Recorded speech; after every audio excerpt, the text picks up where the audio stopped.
भाऊसाहेब महाराज इंगोले, ज्ञानेश्वर महाराज शेळके.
देवते संत देवते संत देवते संत देवते संत देवते संत देवते संत देवते संत नित्याचा प्रतिमा निमित्ताचा प्रतिमा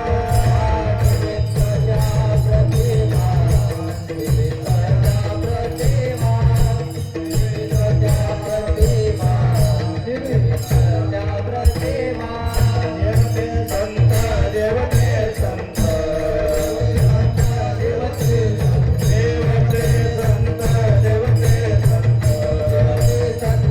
देवते संत नित्याच्या प्रतिमा निमित्ताच्या प्रतिमा निमित्ताच्या प्रतिमा निमित्ताच्या प्रतिमा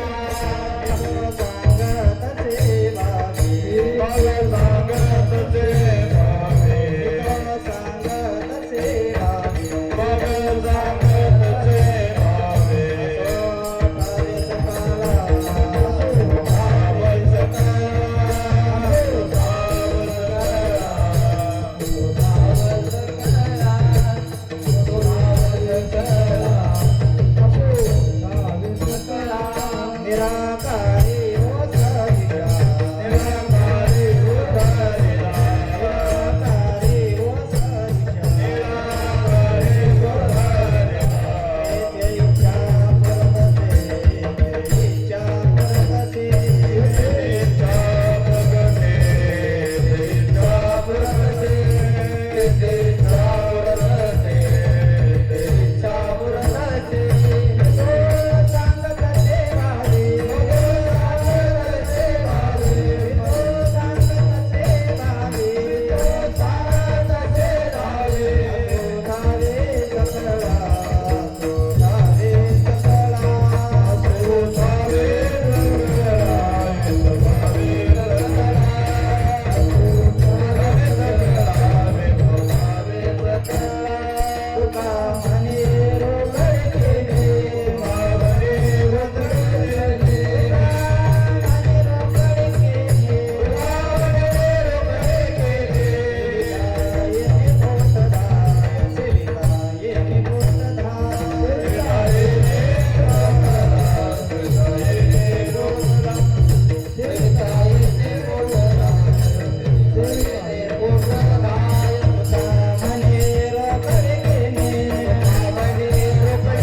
संत देवते संत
त्या प्रतिमा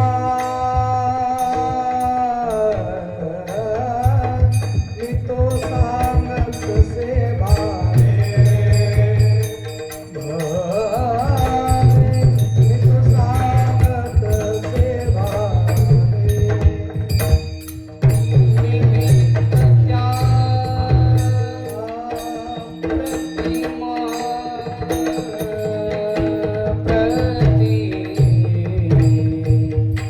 निमित्त त्या प्रतिमा निदमागत से भावे निदमागत से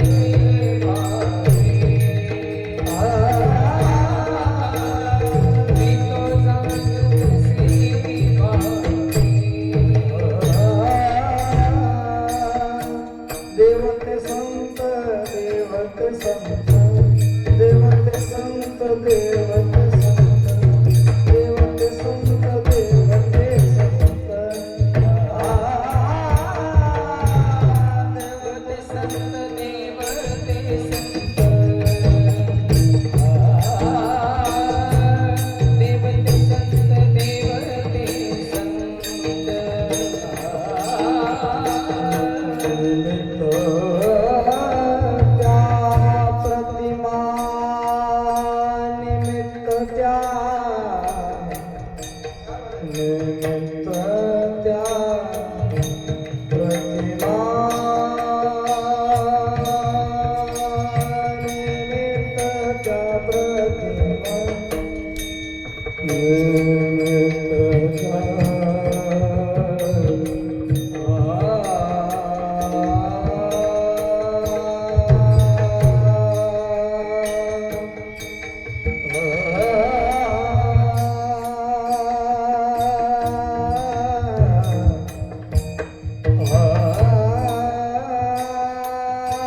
निमित्त त्या प्रतिमा निमित्त त्या निमित्त त्या निमित्त त्या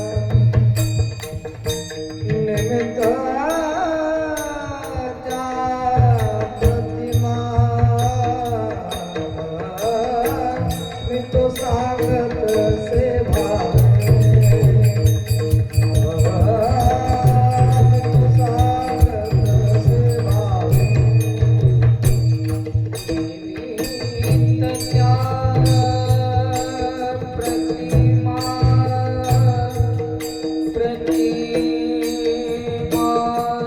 निमित्त त्या निमित्त त्या प्रतिमा निमित्त त्या प्रतिमा निमित्त त्या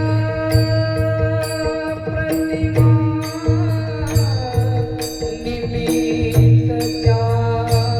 निमित्त त्या प्रतिमा मी तो सांगत से भावे मी तो सांगत से भावे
तो सांगत से भावे मी तो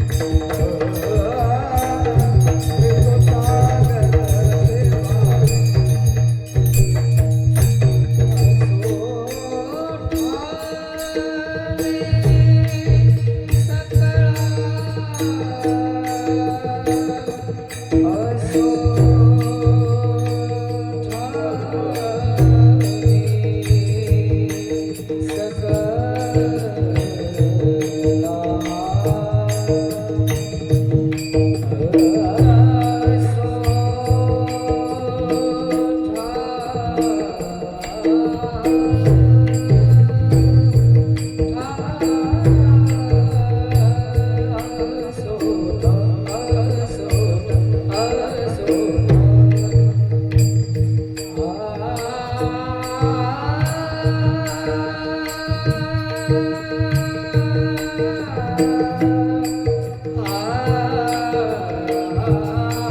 देवते संत निमित्त त्या प्रतिमा मी तो सांगत से भावी असो ठावे सकळा निराकारी ओस दिशा निराकारी ओस दिशा येथे इच्छा पुरतसे मी तो सांगत से भावे असो ठावे सकळा तुका म्हणे रोकडे केने तुका म्हणे रोकडे केने सेविता येणे पोटधाय मी तो सांगत से भावे असो ठावे सकळा विठ्ठल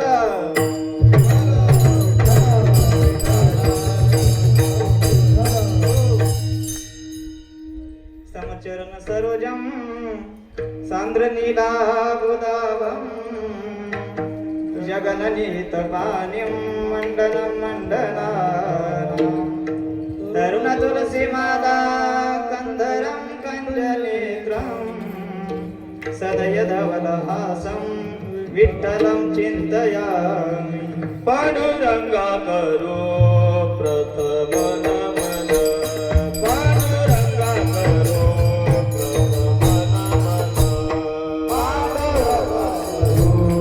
प्रथम नमन पांडुरंगा करो प्रथम नमन पांडुरंगा करो प्रथम नमन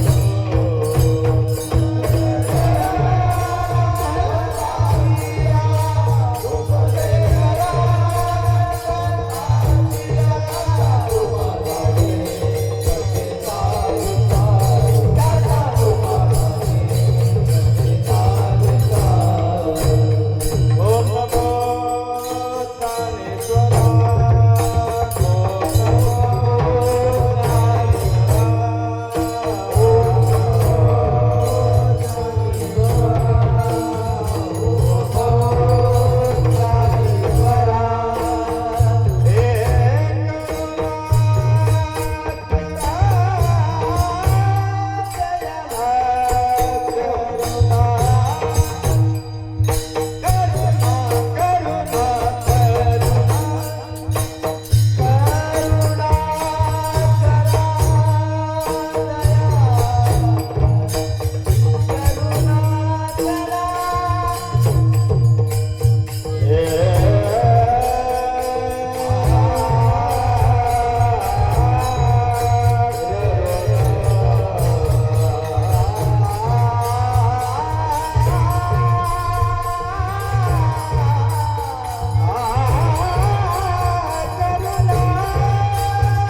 चरण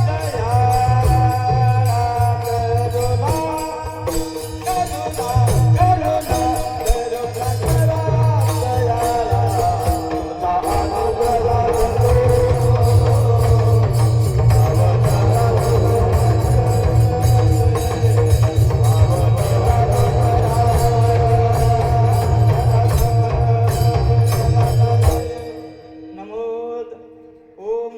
आद्या वेद प्रतिपाद्या जय जय स्वसंवेद्या आत्मरूपा देवा तुझी गणेशु सकलार्थमती प्रकाशु मने निवृत्ती दासु अवधारी तुझे आता अभिनव वागविलासिनी जे चातुर्यार्थ कला कामिनी ते श्री शारदा विश्व मोहिनी नमिली मिया मज हृदयी सद्गुरु जेने तारिलो हा संसार पुरु म्हणून विशेषे अत्यादरू विवेकावरी जयांचे केलिया स्मरण होय सकळ विद्यांचे अधिकरण तेची वंदो श्री चरण श्री गुरूंचे तेची नमस्कारोनी आता नमो ज्ञानेश्वरा नमो ज्ञानेश्वरा नमो ज्ञानेश्वरा नमो ज्ञानेश्वरा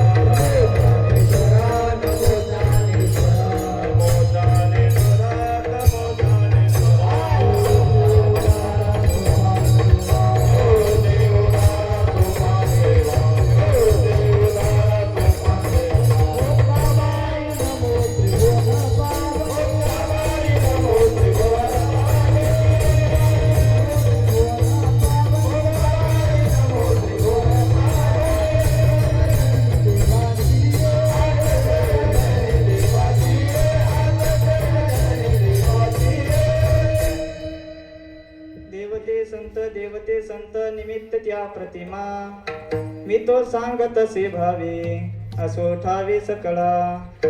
प्रस्तुत प्राप्त प्रसंगी संप्राप्त सेवेसाठी निवडलेला अभंग विश्ववंदनीय श्री जगद्गुरु तुकोबाराय यांच्या अभंग गाथेतील संतपर प्रकरणातील आहे. प्रस्तुत अभंगामध्ये श्री तुकोबाराय संतांचा परिचय करून देतात. विठ्ठल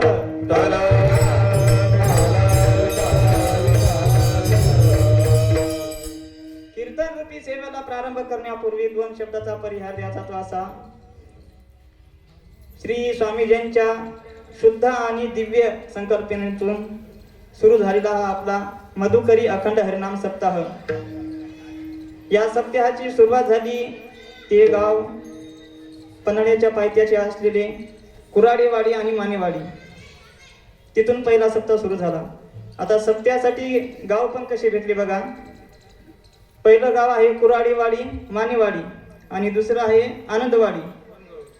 कुराड म्हणजे शस्त्र आणि मान म्हणजे सन्मान. ज्ञानोबराय 15व्या अध्यायामध्ये बोलतात, आगी का कुराडी होय रिगावा जरी बुडी तरी हो का भर तेवढी वरचील वाढी जे तुटली या मुळापाशी उलंडलेली या शाखांशी. ज्ञानोबराय बोलतात, जर तुम्हाला अज्ञान रूपी हे झाड तोडायचं असेल तर ज्ञान रूपी कुराड आपल्याला हातामध्ये घ्यावे लागेल. म्हणून कुराडेवाडी पहिली कुराड आणि मानेवाडी म्हणजे सन्मान. जगी कीर्ती रुडवी स्वधर्माचा मानू वाढवी या भारवापासून सोडवी मेदिनी. हे स्वधर्माचा मान म्हणजे मानेवाडी, त्याच्यामध्ये मान आला. आणि एकदा का स्वधर्माचा मान वाढला की मग सर्वत्र अवघेची त्रैलोकी आनंदाची होती. दुसऱ्या सप्त्याचं गाव आनंदवाडी म्हणून अवघेची त्रैलोकी आनंदाची. आता कारण हे प्रतिज्ञाच माऊलीची आहे महाराज. आनंदे भरी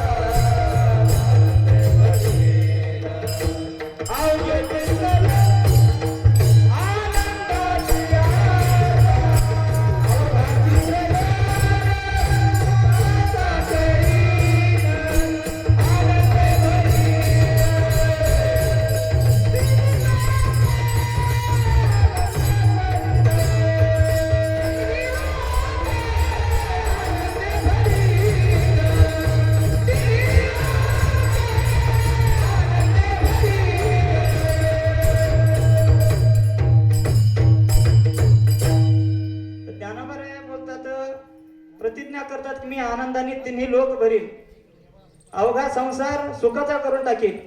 आणि तेच कार्य श्री आपले स्वामीजी महाराज करतात. कारण हे कार्य ज्ञानोबरायांचं आहे, त्याच्यामुळे सर्वांवर आपल्या सर्वांवर माऊलींची विशेष कृपा आहे.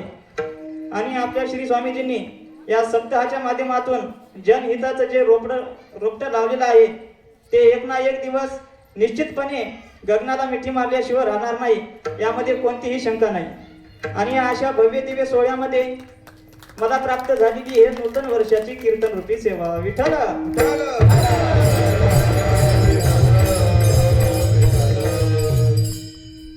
आपल्या हिंदू संस्कृतीप्रमाणे आज नवीन वर्ष सुरू होते. आपलं जानेवारीला आपलं नवीन वर्ष सुरू होत नाही.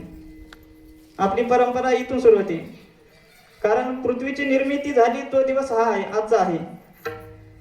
गुढी एक सुखाचं सुख समृद्धीचं प्रतीक आहे. ज्ञानोबराय बोलतात 4थ्या अध्यायामध्ये, अधर्माची अवधी तोडी दोषांची लिहिली फाडी सज्जनान करवी गुढवी सुखाची उभवी. म्हणजे सज्जनांसाठी सुख समृद्धीची गुढी उभवतात. ती आपलं गुढी म्हणजे सुखाचं प्रतीक आहे. जेव्हा रामप्रभू युद्ध जिंकून अयोध्येमध्ये परत आले तेव्हा सर्व लोकांनी गुढ्या उभ्या केल्या होत्या. आणि कृष्ण भगवंताचा अवतार झाल्याच्या नंतर सर्वांनी गुढिया तोरण बांधले होते.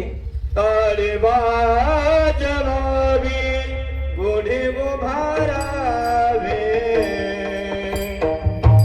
वाट हे चालावे पंढरीचे वाट चालावे पंढरीचे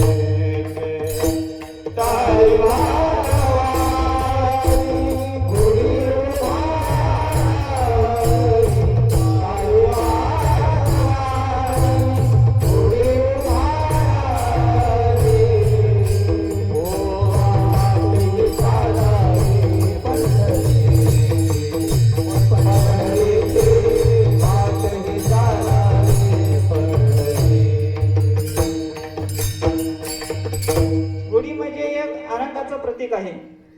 ज्ञानवराय बोलतात, माझ्या जीवीची आवडी पंढरपुरा नेईन गोडी, म्हणजे आनंदाचं प्रतीक आहे. पांडुरंगे मन रंगले, पांडुरंगे मन रंगले, पांडुरंगे मन रंगले, पांडुरंगे मन रंगले, गोविंदाचे गुण वेदिले, गोविंदाचे गुण वेदिले, वेदिले, पांडुरंगे मन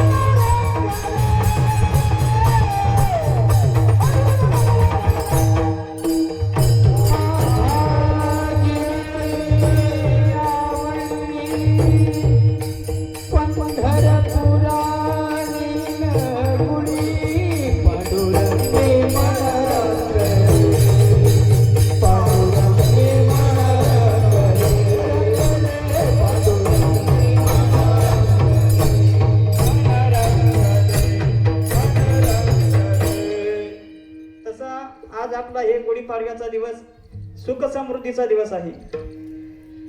श्री तुकोबाराय संतांचा परिचय करून देतात. देवते संत निमित्त त्या प्रतिमा, मी तो सांगत से भावे असो ठावे सकळा. देव आणि संत हे दोन्ही एकच आहेत. त्यांच्या फक्त मूर्ती भिन्न आहेत, आकारात एकच आहेत. हृदय एक झाले, हे हृदयीचे ते हृदयी घातले. द्वैत न मोडिता केले आपण ऐसे अर्जुना.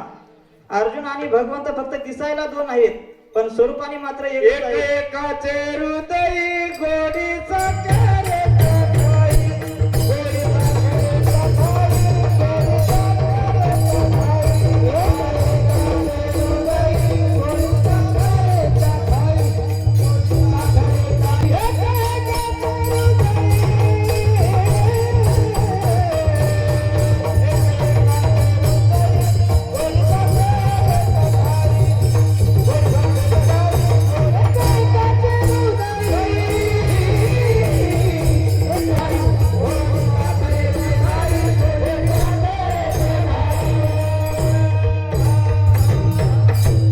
एक एकाचे हृदयी गोडी साखरेच्या ठाई.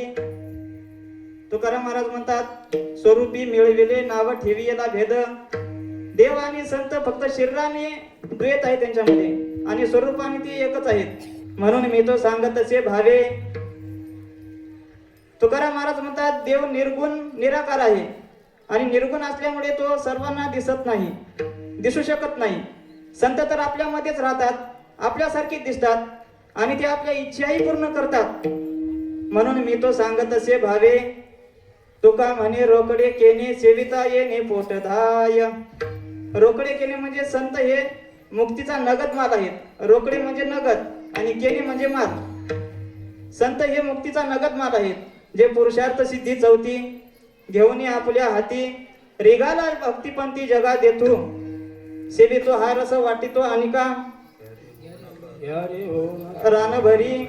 आणि आपण तो संतांनी वाटलेला ब्रह्मरस जर घेतला तर अनादी काळापासून आपली जे मुक्तीची भूक आहे ते तृप्त होते. म्हणून मी तो सांगत असे भावे.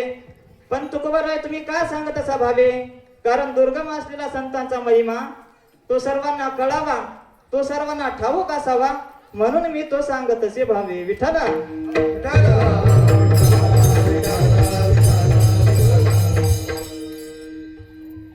तुकाराम महाराज संतांची ओळख करून देत असताना देव या पदाने ओळख करून देतात. आता प्रश्न असा आहे महाराज, संतांची ओळख का करून द्यावी लागते? एखादी वस्तू आपल्या जवळ आहे पण तिचं आपल्याला ओळख नसेल तर त्या वस्तूची आपल्याला किंमत कळत नाही. नुसती एखादी वस्तू आपल्या जवळ असून आपल्याला प्राप्त असली म्हणजे चालत नाही, तर त्या वस्तूचं आपल्याला पूर्णतः ज्ञान असावं लागतं. मी एक तुमची क्षमा मागून बोलतो. मी जे बोलल ते काय अतिशोक्ती होणार नाही. आता श्री स्वामी जे आपले आहेत ते आपल्याच गावातले आहेत, पण स्वामीजींचं असामान्य महत्व करण्यासाठी आपल्याला 2026 उजडावं लागलं महाराज. इतके दिवस आपल्याला काय स्वामीजींचं महत्व कळालं नाही. आणि त्यांच्याच मागोमाग चालत असणारे आमचे करण महाराज, रोहित महाराज, आपले आदित्य महाराज, श्री वैभव महाराज, श्री सदानंदजी महाराज, हे त्यांच्या पायावर पाय देऊन चालणारे. खरं म्हटलं तर आपल्या गावाला हे अनमोल रत्न लाभलेले आहेत महाराज, आणि यांचं जतन करणं हे आपलं कर्तव्य आहे. ते तुमची जबाबदारी आहे. तुम्ही यांचं जतन केलं पाहिजेत, यांना सपोर्ट केला पाहिजेत, आणि ते तुम्ही प्रामाणिकपणे जबाबदारी स्वीकारसाल अशी अपेक्षा तुमच्याकडून बाळगतो. विठ्ठल.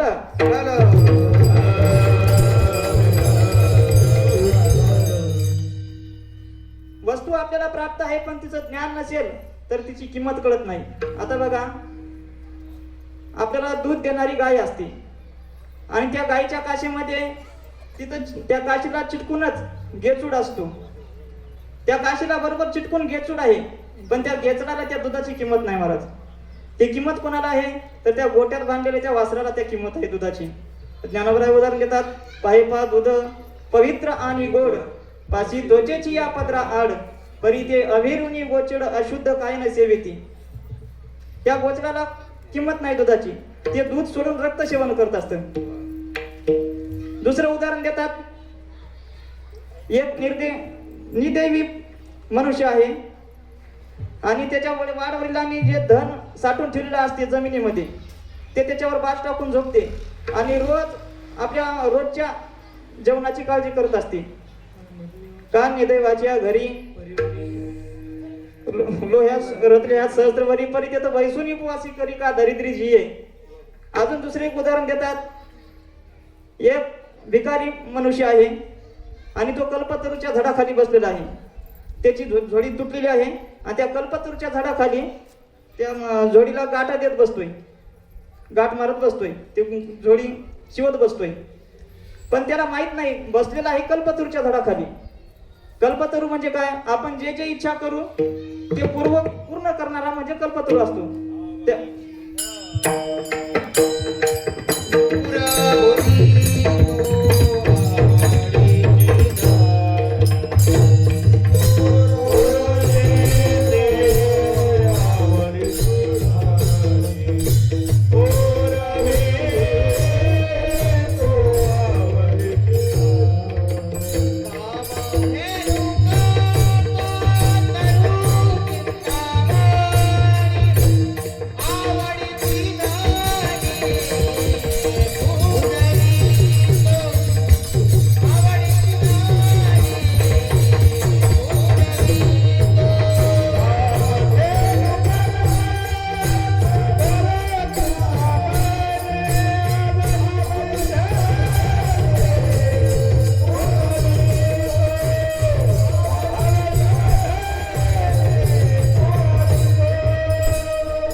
आवड असेल ते आवड पूर्ण करण्याचं सामर्थ्य त्या कल्पतरू मध्ये आहे. ज्ञानोबराय उदाहरण देतात, जैसे कल्पतरू तळवटी, बैसोनी झोळीये देतेसे गाठी, मग निदेवे निघे किरटी दैन्याचे करू. त्याला त्या कल्पतरूची जाण नाही. दुसरं अजून एक उदाहरण देतात, एक भिकारी आहे, आणि भिकेसाठी वाटेनं गावामध्ये परिक्रमा करत आहे. परिक्रमा करता करता त्याच्या पायाला एक दगड लागला, आणि तो दगड म्हणजे सामान्य नव्हता, तो चिंतामणी होता. तर तो लागलेला दगड पायानं ठिसकारून बाजूला करतो. चिंतामणी म्हणजे काय असतं? आपल्या मनातली चिंता हरण करणारा, आपलं दुःख दैन्य दूर करणारा म्हणजे चिंतामणी असतो. ग्रासा एका अन्नासाठी आंधू धावतसे किरटी, आढळला चिंतामणी पाय लोटी आंधळेपणी. आंधळेपणी म्हणजे चिंतामणी ढकलून देतो बाजूला. तसं आपल्याला वस्तू प्राप्त आहे, पण त्या वस्तूचं जर आपल्याला ज्ञान नसेल तर त्या वस्तूची आपल्याला किंमत कळत नाही. ते कसं आहे, गावाच्या कडेने गंगा जात आहे. गंगा जात असताना आपण गंगेमध्ये स्नान केलं नाही म्हणजे गंगेला कमीपणा येत नाही, तो कमीपणा येतो आपल्याला.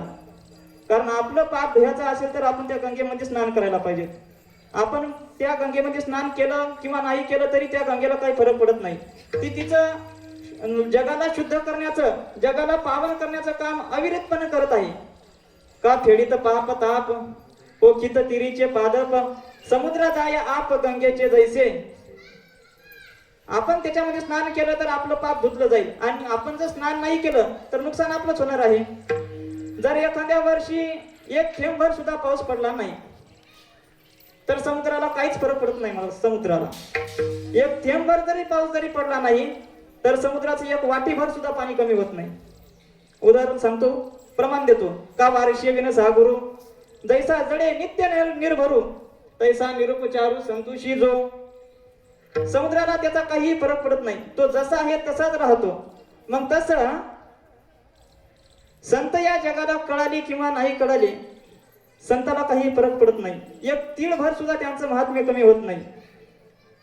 पण खरे संत जर आपल्याला नाही कळाले तर नुकसान मात्र आपलं आहे, कारण ते खास आपल्यासाठी आलेले आहेत, आपल्या कल्याणासाठी आलेले आहेत. संत नवती जगा मानसाचा सारिखे, संत नवती जगा मानसाचा सारिखे, संत नवती जगा मानसाचा सारिखे, संत नवती जगा मानसाचा सारिखे. समुद्र नदी नवे पैगा पाषाण म्हणून ये लिंगा, संत नवती जगा माणसाच्या सारिखे. समुद्राला नदी म्हणता येत नाही, कारण नदी ही अल्प आहे, परिच्छिन्न आहे. समुद्र हा व्यापक आहे. व्यापक असणारा गुण समुद्राच्या ठिकाणी आहे, म्हणून त्याला नदीची उपमा देता येत नाही. कारण तशा हजारो नदी जरी आल्या तरी एका टाइमला समुद्र त्यांना आपल्या मध्ये सामावून घेऊ शकतो, एवढं सामर्थ्य त्याच्यामध्ये आहे. घेऊनी जळाचे लोट आलिया नदी नदाचे संघाट, करी वाढ पोट समुद्र जेवी. हे सामर्थ्य समुद्रामध्ये आहे. समुद्र व्यापक आहे, त्याच्यामुळे समुद्राला नदी म्हणता येत नाही. पाषाण म्हणू नये लिंगा, लिंगाला पाषाण म्हणता येत नाही, कारण आपण पाषाणावर कितीही डोकं आपटलं तरी तो आपल्या कळवा करू शकत नाही. आणि लिंगाला जर आपण एकदा जरी पूजन केलं लिंगाचं, शिवरात्र व्रत करी यथाविधी भावे पूजे आधी शिवलिंग. तुटले जन्माचे बंधन पुनरागमन नाही तेने. आपण एकदा जर शिवरात्रीच्या दिवशी शिवलिंगावर बेलफूल टाकलं, पाणी वाहिलं तर तो आपल्याला जन्म मरणाच्या बंधनातून मुक्त करू शकतो. म्हणून शिवलिंगाला पाषाण म्हणता येत नाही. पाषाण म्हणू नये लिंगा, संत नव्हती जगा माणसासारखी. संत जरी माणसासारखी दिसत असले तरी त्यांना साधारण मनुष्य म्हणता येत नाही. का म्हणता येत नाही त्याचं कारण सांगतो. नैव किंचित करोमि ती युक्तो मन्यत तत्ववेद, पश्यम शृण्वन् स्पृशन् जिघ्रन् नश्नन् गच्छन् स्वपय स्वसन् प्रलपन् विसृजन् गृह्णन् निमिषन्नपि इंद्रियार्थेषु वर्तन्त इति धारयन्. संत दिसायला मनुष्यासारखे जरी असले तरी त्यांना मनुष्य म्हणता येत नाही. संत सर्व दैनिक क्रिया, या श्लोकामध्ये सांगितलं, जे सर्वसाधारण मनुष्य जे दैनिक क्रिया करत असतो तेच क्रिया संत ही करतात. तो ही नेत्री पाहे, श्रवणी ऐकत्व आहे, परी तेथीचा सर्वता नोहे नवल देखे, स्पर्शाशी तरी जाणे, परिमळू सेवी घ्राणे, अवस्वरो चित्त बोलणे तया ही आथी, आहारा ते स्वीकारी, तेजावे ते परिहरी, निद्रेची आद अवसरी निधीचे सुखे, तो ही गा इच्छा वशे. आपणही चालत असे हे काही सांगो एक एक, देखे श्वासोश्वासाधिक आणि निमिषा आधी करूनी. म्हणजे आपल्याला भूक लागली आपण जेवण करतो, संत ही जेवण करतात. आपल्याला तहान लागली आपण पाणी पितो, संत ही पाणी पितात. आपल्याला झोप आली तर आपण झोपी जातो, संत ही झोपतात. सर्व क्रिया जे सर्वसाधारण मनुष्याची क्रिया आहे तेच क्रिया सर्व संत ही करतात. पण आपल्यामध्ये आणि त्यांच्या व्यवहारामध्ये जमीन आसमानचा फरक असतो.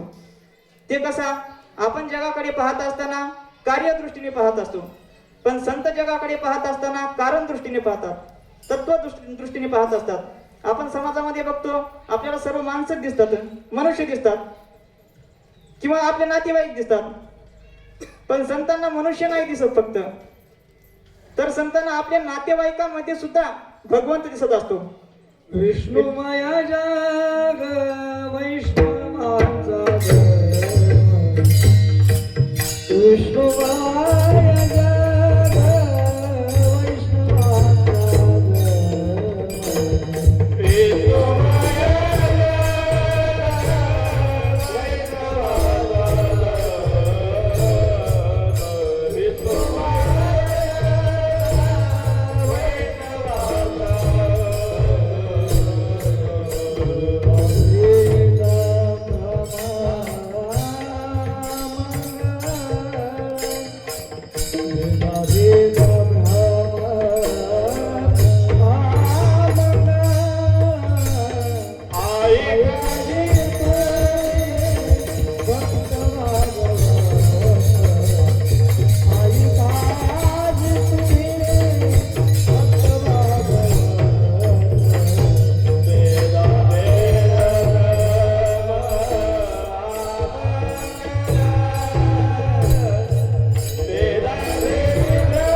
विष्णुमय जग वैष्णवांचा धर्म भेदाभेद भ्रम अमंगळ.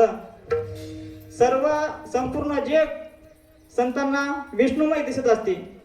सर्वांच्या हृदयामध्ये देव दिसत असतो. आपल्या नात्यागोत्यामध्ये सुद्धा देव दिसतो. विठ्ठल बाप माय चुलता, विठ्ठल बाप माय चुलता, विठ्ठल बाप माय चुलता, विठ्ठल बाप माय चुलता, विठ्ठल भगिनी आणि भ्राता, विठ्ठल भगिनी आणि भ्राता, विठ्ठल भगिनी आणि भ्राता, विठ्ठल भगिनी आणि भ्राता,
आपल्या दृष्टीमध्ये आणि संतांच्या दृष्टीमध्ये एवढा जमीन आसमानचा फरक आहे. संत हे जगाकडे तत्वदृष्टीने बघत असतात. श्री नाथ महाराजांनी वाळवंटामध्ये तडफड करणाऱ्या गाढवाला काशीहून आणलेलं पवित्र गंगेचं जल पाजलं, तर तो केवळ गाढव आहे म्हणून नाही, तर त्या गाढवामध्ये सुद्धा माझा पांडुरंग परमात्मा आहे म्हणून त्या गाढवाला जल पाजलं. संत तोचे जानाचे गीत, संत तोचे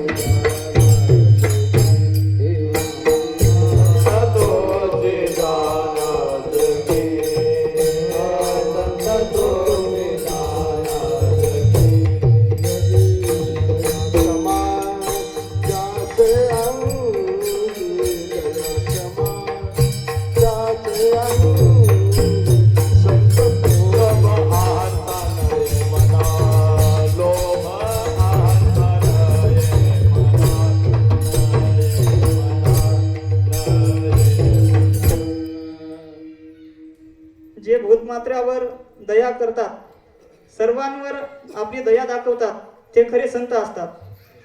का पाव शीतळता होय ते डोळ्याची लागी होय, तैसे पर सुखावत जाय सुखावतू.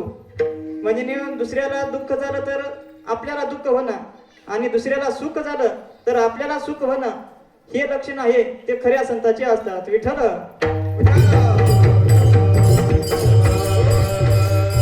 वैष्णव जन तो तेने पीड पराई जाने रे.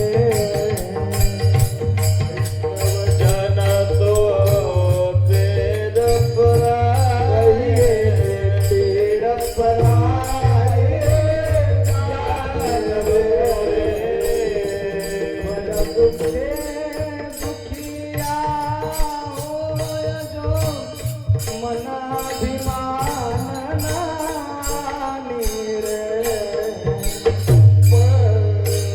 दुखे पराधिया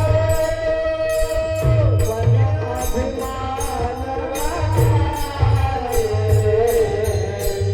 वैष्णव जन तो तेने खाइए पीड पराई जाने रे.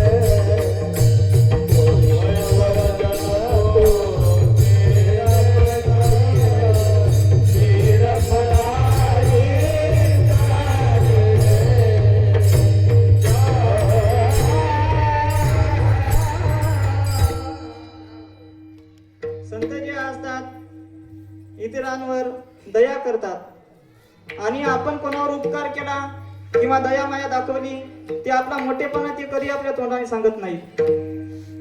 कारण आपण आपला जर आपल्या मुखाने मोठेपणा केला तर बहुतेक अहंकार उत्पन्न होण्याची दाट शक्यता असते, आणि अहंकार अशी एक गोष्ट आहे तो कोणाच्याही मागे लागत नाही. चांगली चांगली माणसं बघून त्यांच्या मागे लागतो मला. ज्ञानवरा नवल सांगतात अहंकाराचं, नवल अहंकाराची गोठी विशेष नयनाला लगे अज्ञाना पाठी, सज्ञानाचे झोंबे कंठी नाना संकटी नाचवी. जे शाने सुरती माणसं आहेत त्यांच्याच मागे लागतो अहंकार.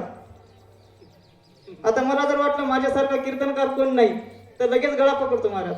सज्ञानाचे झोंबे कंठी डायरेक्ट गळा पकडतो अहंकार. त्याच्यामुळे संत असतात ते सर्वसाधारणपणे समाजामध्ये विचरण करत असतात. वाचस्पती चने पाडे, सर्वज्ञता तरी जोडे, परी महिमे माझे दडे, परी वेळे माझे दडे महिमे भेने, चातुर्य लपवी महत्व हरवी, पिसे पण मिरवी आवडोनी. एकदम पिस्यासारखं राहतात. म्हणजे आपल्याला आता माझ्या समोर कोणी संत असू शकते, कोण जाणे कोणा काय घडी उपासना, माझ्या समोर पण संत असू शकतात. एकदम सर्वसाधारणपणे विचरण करत असतात संत. मग लोक म्हणाले महाराज आम्हाला संत ओळखायला येत नाही, आणि संत तर आपल्या मुखाने आपली स्तुती करत नाहीत. मग तुम्हीच सांगा नेमकं संत आहेत तरी कोण? तर याचं उत्तर श्री तुकोबाराय अभंगाच्या प्रथम चरणात. देवते संत देवते संत देवते संत देवते संत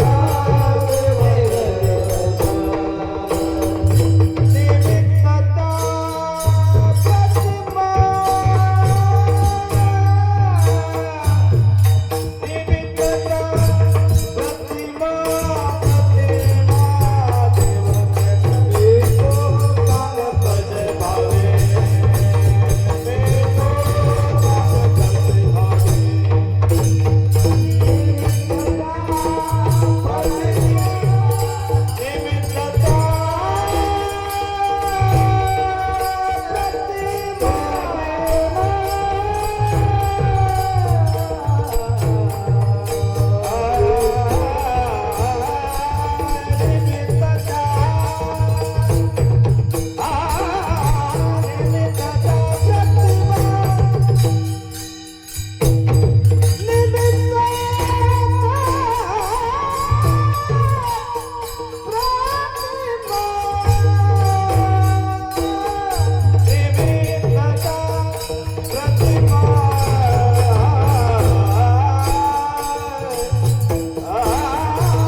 देवते संत निमित्त त्या प्रतिमा.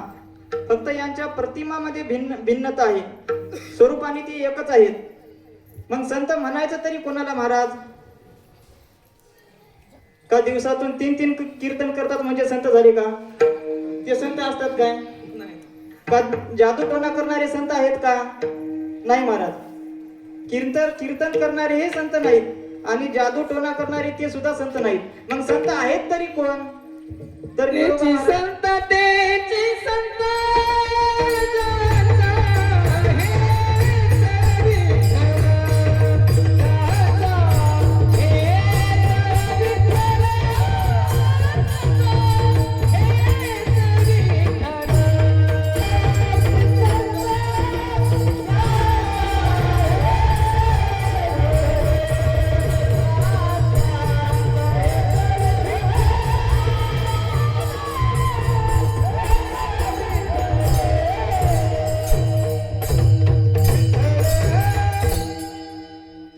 ज्यांचा फक्त विषय त्यांचा फक्त नारायण झालेला आहे तेच संत असतात.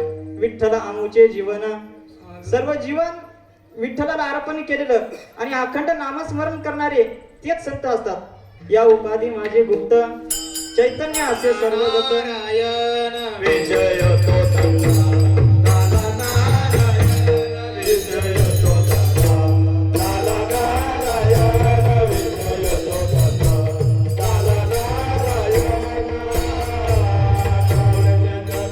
माता पिता विजय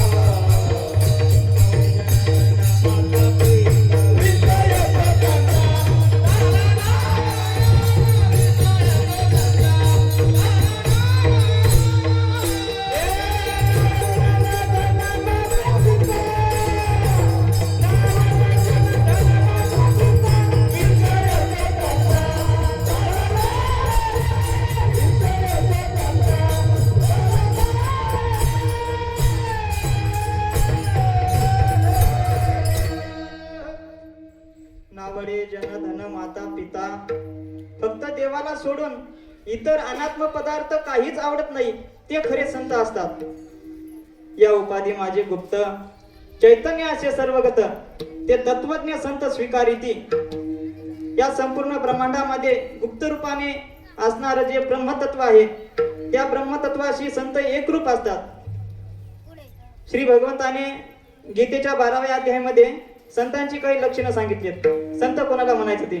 अद्वेष्टा सर्व भूतानां मैत्र करुण एवच निर्ममो निरहंकारस समदुःख सुखक्षमी. जो सर्व भूतांच्या ठाई द्वेषात नेण्याचे काही आपपरू नाही चैतन्य जैसा. म्हणजे सर्व भूतांच्या ठाई द्वेष कोणत्याही प्रकारचा नसतो. संतुष्ट सततम योगी जे सदा सर्वदा संतुष्ट असतात. तुल्य निंदा स्तुतीर मौनी संतुष्ट येन केनचित अनिकेत स्थिर मतीर भक्ती मानवे प्रियो नरह. जो निंदे ते नेगे स्तुती नस लागे आकाशानं लगे लेपू जैसा. संतांची कोण निंदा केली काय किंवा स्तुती केली काय त्यांना काही फरक पडत नाही. निंदी कोणी मारी वंदी कोणी पूजा करी वंदी कोणी पूजा करी वंदी कोणी पूजा करी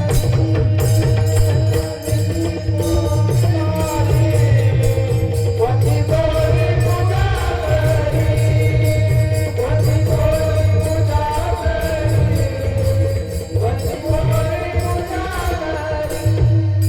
माझं हेही नाही तेही नाही वेगळा तोही पासो वेगळा तोही पासो वेगळा तोही पासो. माझं हेही नाही तेही आहे वेगळा तोही पासो वेगळा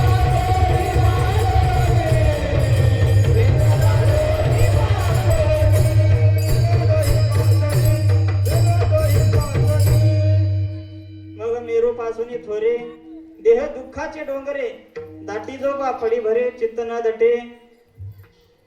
मेरू पर्वतासारखं त्यांना दुःख झालं किंवा त्यांची कोणी स्तुती केली किंवा निंदा केली सर्व अवस्थेमध्ये ते स्थिर असतात अशा उच्च कोटीच्या अवस्थेला जे पोहोचलेले आहेत ते खरे संत असतात.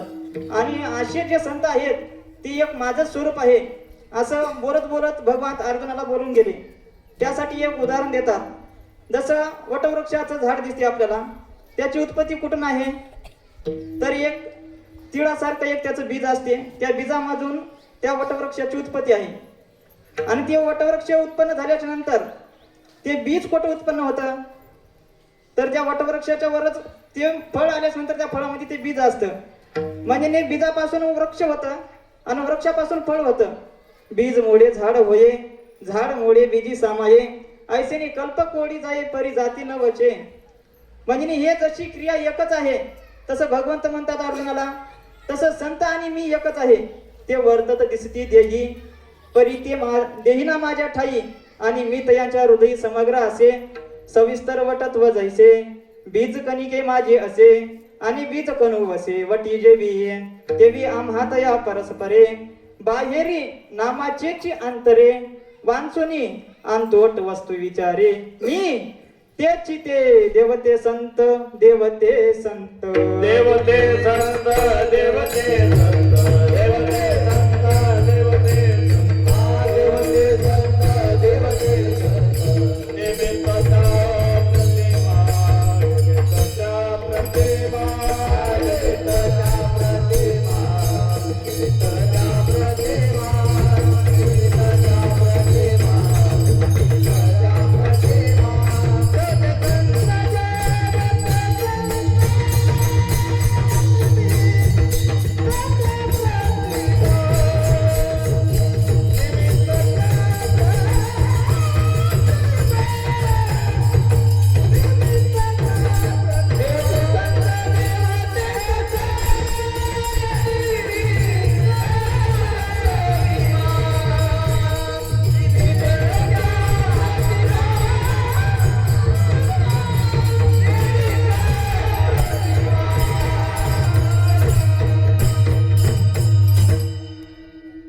त्रेतायुगामध्ये रामप्रभू आणि रावणाचं निर्वाणीचं युद्ध झालं. त्या युद्धामध्ये अनेक राक्षस मेले, अनेक वानर सैनिक मेले. आणि ते युद्ध झाल्याच्या नंतर जेव्हा रामप्रभू अयोध्येला परत आले आणि गादीवर सिंहासनावर बसले, तेव्हा आपल्याला युद्धामध्ये ज्यांनी ज्यांनी मदत केली त्यांना एक उपहार म्हणून काहीतरी भेटवस्तू रामप्रभू प्रदान करत होते. सर्वांना भेटवस्तू देऊन झाली. आणि ज्या वेळेस मारुतीरायांचा नंबर आला त्यावेळेस रामप्रभू मारुतीरायाला म्हणतात, तू कोण आहेस. म्हणजे बघा, सीतामाईची शुद्धी करण्यामध्ये प्रथम श्रेय कोणाचं आहे तर मारुतीरायाचं. असं म्हणतात रामायणामधून जर मारुतीराया वजा केले तर रामायणाला शून्य किंमत आहे. म्हणजे सर्वसाधारण मनुष्यापासून ते ब्रह्मलोकापर्यंत मारुतीराया कोण आहेत ते सर्वांना माहित आहे. आणि ते नाही तर रामप्रभूला सुद्धा माहित आहे की मारुतीराया कोण आहेत. तरी पण रामप्रभू असं का विचारतात की तू कोण आहेस. आता विचार करा, आपल्या इकडे जर एखाद्या नेत्याने आपल्या उमेदवाराला निवडून आल्याच्या नंतर त्यानं म्हणावं, तो निवडून यावा, गादीवर बसावा खुर्चीवर, आणि त्यानं म्हणावं आपल्या नेत्याला उमेदवाराला की तू कोण आहेस. असं त्याचं मग तांबे लाल डोळे सगळं रागानं असं सणसण करतो तो, आणि लगेच पक्ष बदलतो, दुसऱ्या पक्षामध्ये निघून जातो. तुमच्यासाठी आम्ही एवढं रात्रदिवस काम केलं, शेवटच्या दिवसापर्यंत काम केलं, उमेदवार कसे फोडी ते आमचं आम्हाला माहित, आणि तुम्ही निवडून आल्याच्या नंतर डायरेक्ट म्हणता तू कोण आहेस. डायरेक्ट बोलत देत नाही तुम्ही. पण मारुतीराया तसं म्हटले नाही महाराज. मग मारुतीरायाला उगाच बुद्धिमत्ता वरिष्ठ म्हणत नाहीत ना. मनोजेवम मारुती तुल्य वेगम बुद्धिमतां वरिष्ठम. मनोजेवम मारुती तुल्य वेगम जितेंद्रियम बुद्धिमतां वरिष्ठम वातात्मजम वानर युद्ध मुख्यम श्रीराम दूतम शरणम प्रपद्ये. म्हणजे मारुतीरायाला जर रामप्रभूने विचारलं की तू कोण आहेस तरी मारुतीरायानं पक्ष बदलला नाही. त्याच्यावर मारुतीरायाने विचार केला, कारण प्रश्न करणारा आहे भगवंत, ब्रह्मांडाचा नायक आहे प्रश्न करणारा. त्याच्याकडून जर काही चूक होऊ शकत नाही. मग जर ज्या अर्थी भगवंत आपल्याला म्हणतो तू कोण आहेस तर याच्यामध्ये काहीतरी कारण असलं पाहिजे. मारुतीरायाने विचार केला, आणि त्या विचार केल्याच्या नंतर मारुतीराया भगवंताला उत्तर देतात त्या प्रश्नाचं, तू कोण आहेस ते. मारुतीला उत्तर देतात, देहदृष्ट्या तो दासोहम, जीवदृष्ट्या त्वदंशकः, आत्मदृष्ट्वा त्वमेवाह, मितिमे निश्चिता मतिही. भगवंता, तुम्ही जर मला विचारत असाल तू देहदृष्ट्या कोण आहेस, तर मी देहदृष्टीने तुमचा दास आहे. तुम्ही माझे मालक आणि मी तुमचा दास आहे. जीवदृष्टीने जर तुम्ही प्रश्न केला असेल मला की तू कोण आहेस, तर मी तुमचा अंश आहे. आणि आत्मदृष्टीने जर तुम्ही मला विचारलं असेल की तू कोण आहेस, तर मारुतीराय म्हणतात, मी आणि तुम्ही एकच आहे, म्हणून देव आणि संत एक आहेत. विठ्ठल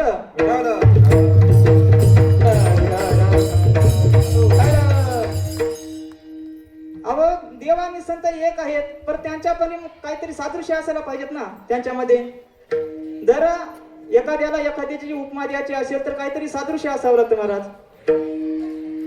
एका नवीन मुलीचं लग्न झालं आणि ती आपल्या माहेराला गेली आणि पहिल्याच सणाला आपल्या माहेरी आली, सासऱ्याला गेली आणि माहेरी आली. तर माहेराला आल्याच्या नंतर जे नवीन नवरी असते तिला गावातले सर्व तिच्या मैत्रिणी, शेजारच्या महिला तिला विचारत असतात की तुझा नवरा कसा आहे, तुझे सासू सासरे कसे आहेत. कारण पहिल्या काळामध्ये महाराज महिलांना फार फार त्रास होता, त्यांना सासरवास होता, म्हणून ते एक विचारपूस करायची की तुझी सासू कशी आहे, जाच करणारी आहे का कशी आहे. पण आता नेमकं काळ बदलला महाराज, आता सासूला विचारावं लागतं की तुमची सून कशी आहे. विठ्ठल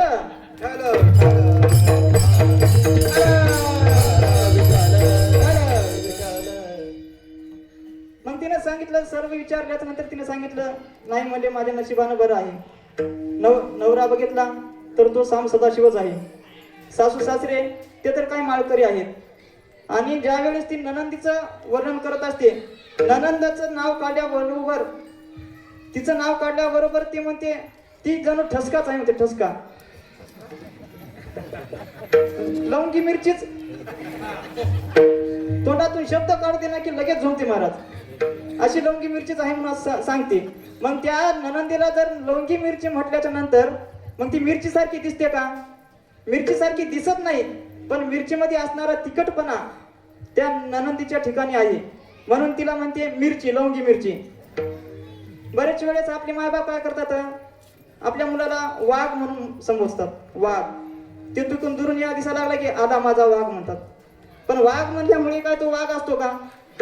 4 पायी 1 शेपटीचा वाघ असतो का? तो नसतो. मग तरी पण त्याला वाघ का म्हणते माहिती? तर त्याच्या ठिकाणी, वाघाच्या ठिकाणी असणार निर्डरत्व, शौर्य त्या मुलाच्या ठिकाणी आहे, म्हणून ते माहिती मुलाला वाघ म्हणते. मग तुकाराम महाराज संतांना देव म्हणून संबोधतात. तर मग संतांच्या ठिकाणी पण देवामध्ये जे गुण आहेत ते काहीतरी गुण असायला पाहिजे संतांमध्ये सुद्धा. मग देव कोणाला म्हणायचं ते कळायला पाहिजे. मग नंतर आपल्याला संत कळतील. तर देव म्हणजे कोण आहे? एक अशी एक अदृश्य शक्ती आहे जिच्याकडे अक्रतुम क्रतुम अन्यथा क्रतुम शक्ती आहे, पण ती आपल्याला डोळ्याला दिसत नाही, पण आहे. आपण आस्तिक, सर्वजण आस्तिक असल्यामुळे आपल्याला ते ही संकल्पना, देव संकल्पना मान्य आहे. संकल्पना देव आहे. मग देवाला देवपणा कशामुळे आला? तर ज्ञानोबराय 6व्या अध्यायामध्ये सांगतात, ऐका यश श्री औदार्य ज्ञान वैराग्य ऐश्वर्य हे 6 गुण वर्य वस्ती जेथे. भगवंताकडे यश, गुण, औदार्य, ज्ञान, वैराग्य, ऐश्वर्य हे 6 गुण आहेत, म्हणून तो देव आहे. मग हे गुण जर देवाकडे आहेत म्हणून तो देव आहे, तर संतांकडे सुद्धा हे गुण असायला पाहिजेत, तरच संतांना देव म्हणता येईल ना. तर तुकाराम महाराज म्हणतात, जसे देवाकडे 6 गुण आहेत तसेच संतांकडे सुद्धा 6 गुण आहेत. ते तुम्हाला मी सिद्ध करून दाखवतो आणि नंतर तुम्हाला पटवून देतो. विठ्ठल ऐका यश. यश नावाचा गुण भगवंताकडे आहे. यश म्हणजे काय? सदा विजयी होणे याला यश म्हणतात. यश नावाचा गुण भगवंताला ते क्षणभर सुद्धा सोडून राहत नाही. काल यवन नावाच्या दैत्यासोबत भगवंत युद्ध खेळत असताना त्या दैत्याला पाठ दाखवून भगवंत रण सोडून पळून जातात.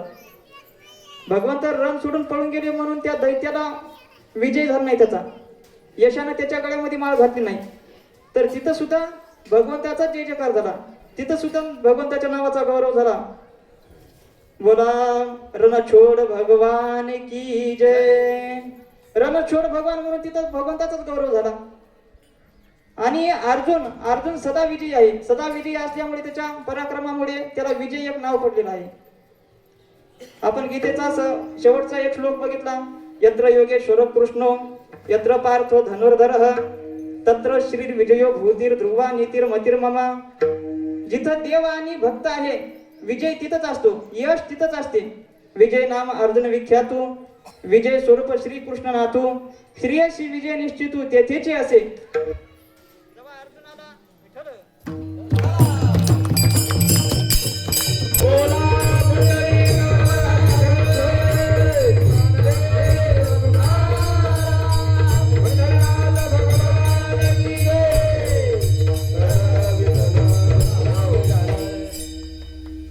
जेव्हा अर्जुनाला मोह निर्माण होतो आणि त्याच्या पराक्रमाची जाणीव करून देत असताना भगवंत अर्जुनाला बोलतात, तुवा संग्रामी हारू जिंकला निवात कवचांचा ठव खेळला पवाडा तुवा केला गंधर्वासी पाहता तुझे नि पाडे दिसे त्रिलोकी ही तोखडे ऐसे पुरुषत्व चोखडे पार्था तुझे तू अनुचित्ता चित्त निदिसी धीरू काही न सांडिशी तुझे नि नामे अपयशी दिशा लंघिजे. म्हणजे नाही जिथं भक्ताचं नाव जरी ऐकलं तरी तिथं अपयश येऊ शकत नाही. म्हणजे नाही यश भगवंताला सोडून जात नाही आणि जिथं भक्त आहे तिथं अपयशाला याची हिंमत होत नाही. म्हणजे यश नावाचा गुण भगवंतापाशी आणि संतापाशी समान असल्यामुळे देव आणि संत एकच आहेत. विठ्ठल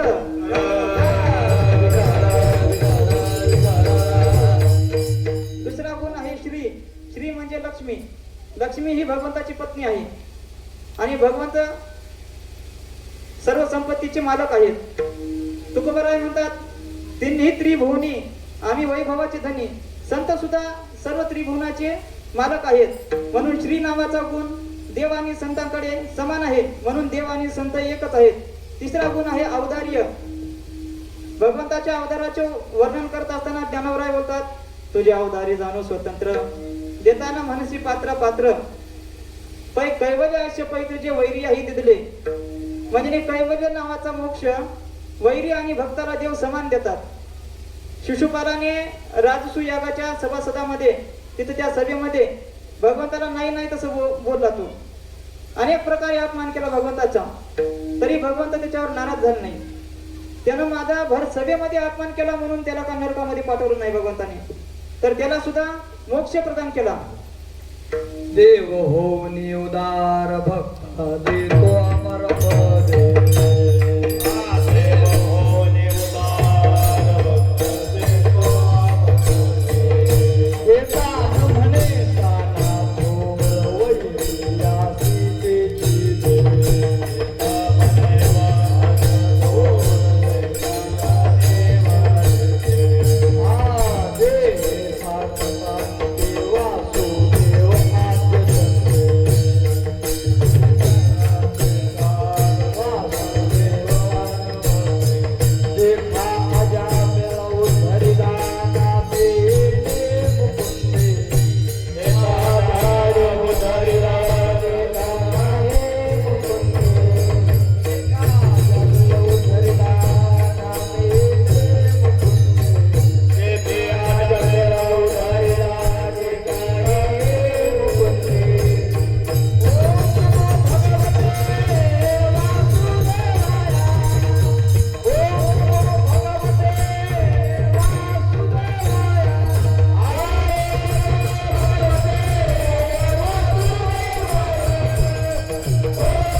भक्त आणि दानवाला समान मुक्ती प्रदान करणारा देव आहे.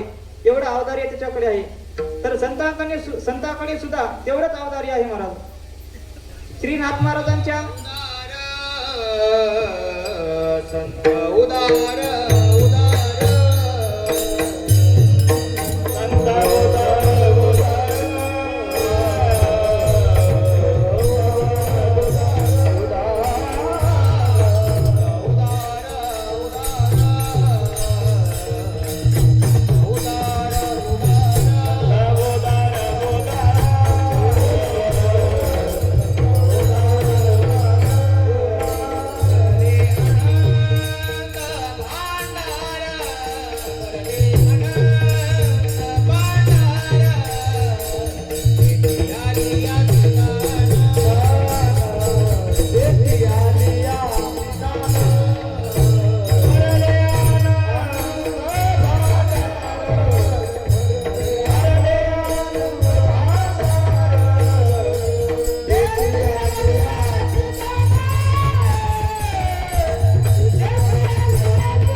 महाराजाच्या अंगावर एक यवन पान खाऊन चुकत होता, त्यांचा अपमान करत होता. यवन अंगावरी थुंकला प्रसाद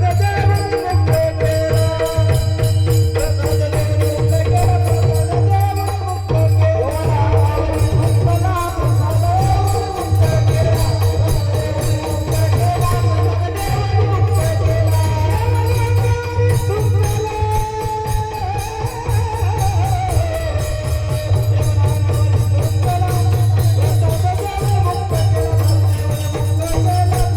देऊन मुक्त केला. यवन अंगावरी थुंकला प्रसाद देऊन मुक्त केला. तो अंगावर थुंकला म्हणून त्याला काय नाथ महाराजांनी शाप दिला नाही, तर प्रसाद देऊन त्याला सुद्धा मुक्ती प्रदान केली. म्हणून उदारता देव आणि संतांकडे समान आहे, म्हणून देव आणि संत एकच आहेत. चौथा गुण आहे ज्ञान. भगवंताचं ज्ञान जर बघितलं तर तो वेदाची सुद्धा पाठशाळा घेऊ शकतो. हरिहरादी समजता देवा तू परमदेवता, वेदाती ही पडविता आदि गुरु तू, वेदाची सुद्धा शाळा घेतो. एवढं ज्ञान भगवंताकडे आहे आणि संतांकडे सुद्धा ज्ञान आहे. आपण माऊलीचं जर नाव बघितलं तर ज्ञानेश्वर, ज्ञान प्लस ईश्वर, म्हणजे जे ज्ञानाचे ईश्वर आहेत ते संत आहेत. म्हणून ज्ञान देव आणि संतांकडे समान आहे. म्हणून ज्ञानी देव आणि आमचा शिरोमणी वंद्य गुरुदेव.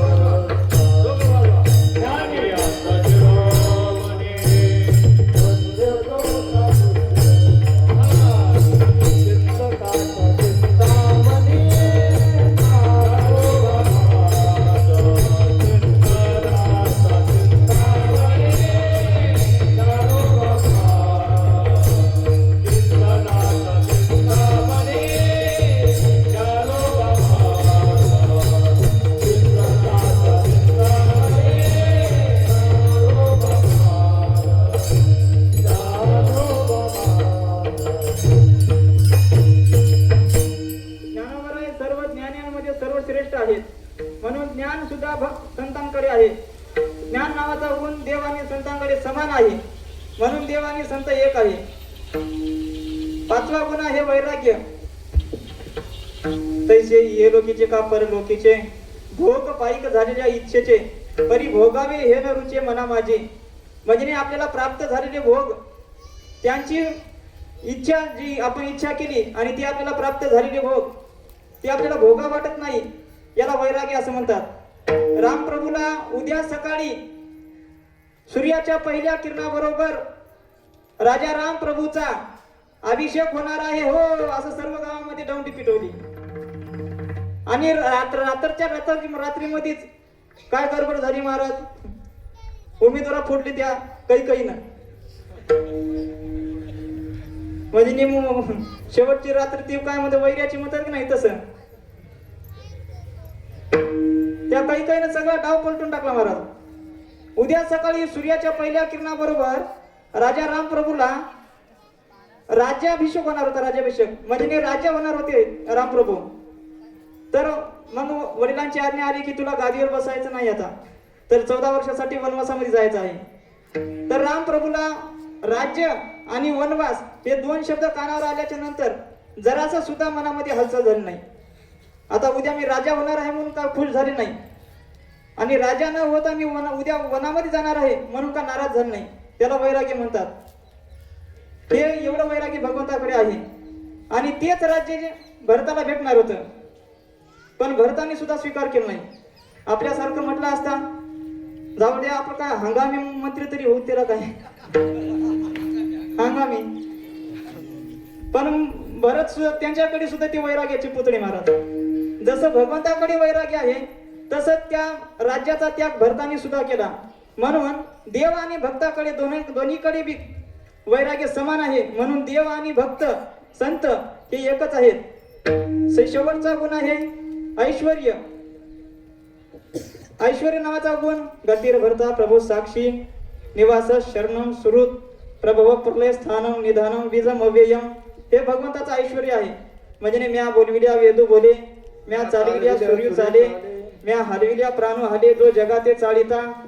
म्हणजे एवढी सत्ता भगवंताची आहे. हे भगवंताचं ऐश्वर्य आहे. एवढी व्यापकता आहे भगवंताची.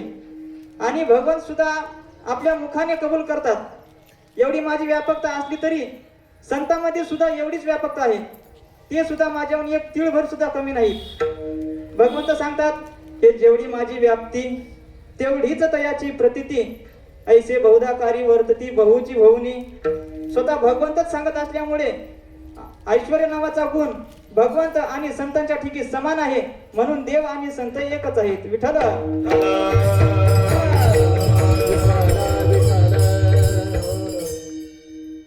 महाराज, तुम्ही देव आणि संत एक आहे असं सांगता, आम्ही मान्य करू। संत हे देवच आहेत आम्ही मान्य करू, पण आम्ही प्रापंचिक जीव आहोत, अल्प आहोत। देवाकडून आमच्या काहीतरी इच्छा अपेक्षा असतात, मग ते आमच्या इच्छा अपेक्षाचं काय होणार? तर तुकाराम महाराज म्हणतात, काळजी करू नका, तुमच्या जे काही इच्छा असतील ते सर्व इच्छा संत सुद्धा पूर्ण करतात। अभंगाचं तिसरं चरण। मी तू सांगे सुदीशा निराकारी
येथे इच्छा पुरत असे। वेदांत शास्त्राने देवाचं स्वरूप निर्गुण निराकार सांगितलेलं आहे, म्हणजे त्याला हात नाही, पाय नाही, कोणताच अवयव नाही। मग आपल्याला जर आपल्या मनातली इच्छा प्रगट करायची असेल कुठेतरी, तर त्याला किमान कान तरी असायला पाहिजेत आपलं ऐकू जाण्यासाठी, तर देवाला कान सुद्धा नाहीत। निर्गुण निराकार, नाही जे आकार, कोणताच अवयव नाही। रंग नाही, रूप नाही, नाही वर्ण छाया,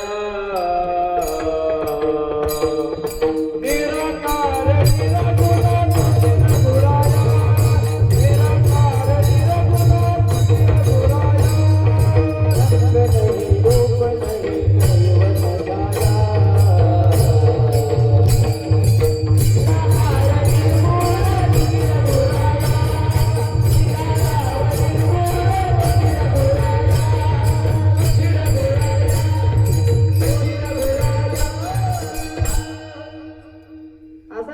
निर्गुण परमात्मा, त्याला कोणताही रंग नाही, रूप नाही, काहीच नाही। ज्ञानोबराय वर्णन करतात, काहीच जेथ नाही तो प्रकृतीचा भरता पाही, की भोगणे ऐसी ऐसे ही सुख दुःखाचे। म्हणजे जिथं काहीच नाही ती आपली इच्छा कसं काय पूर्ण करणार? त्याला आपलं म्हणणं कसं काय ऐकू जाणार? आपल्याकडे धावून येण्यासाठी त्याला हातपाय तरी असायला पाहिजेत, पण त्याला हातपाय सुद्धा नाहीत। पण संतांकडे आपली इच्छा पूर्ण होऊ शकते, कारण संत हे सगुण साकार आहेत, सावयव आहेत, म्हणून ते आपली इच्छा पूर्ण करू शकतात। आणि अशा संतांची जर आपण सेवा केली तर आपलं पोट भरते। अभंगाचं शेवटचं चरण। तो गा मने रोपणे केले, तो गा मने रोपणे केले, तो गा मने रोपणे केले, आ तो गा मने रोपणे केले, तेने पायने पोट धाय कविता, तेने पोट धाय मी तो सांगत बरे,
तुका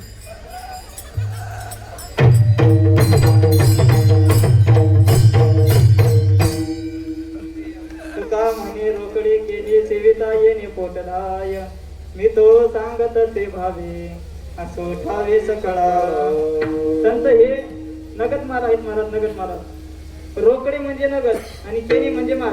एका जनार्दनी मांडले दुकान देतो मोली विना सर्व वस्तू. आता आपणच विचार करा, ज्या दिवसापासून स्वामीजी आपल्या गावामध्ये आलेत तेव्हापासून आपली आध्यात्मिक भूक सुद्धा तृप्त होते आणि भौतिक शारीरिक भूक सुद्धा तृप्त होते. ते कसं सांगतो आपण, श्री स्वामीजींच्या मुखातून रामायणाचे श्रवण करतो, त्यामुळे आपली आध्यात्मिक भूक शांत होते आणि आध्यात्मिक भूका बरोबरच आपली शारीरिक जी भूक आहे ती सुद्धा तृप्त होते. कारण आपण घरी एका भाजीशिवाय आणि एका भाकरीशिवाय दुसरा कोणता पदार्थ बनवत इतके दिवस बनवला नसेल. पण आता आपण ज्या वेळेस सप्ताह सुरू झाला तेव्हापासून बघा पंचपक्वानाचं आपण भोजन करतो महाराज. म्हणजे शारीरिक भूक सुद्धा तृप्त होते. म्हणून अशा संतांचं सेवन केल्याच्या नंतर आपली भूक मिटल्या जाते. सेविता येणे पोट धाय मी तो सांगत से भावे असो ठावे सकळा. म्हणून मी सर्वांना माहिती असावं की संत हे सर्वसामान्य नाहीत, ते देवाचाच अंश आहेत. म्हणून मी तो सांगत से भावे असो ठावे सकळा. ज्ञानेश्वर माऊली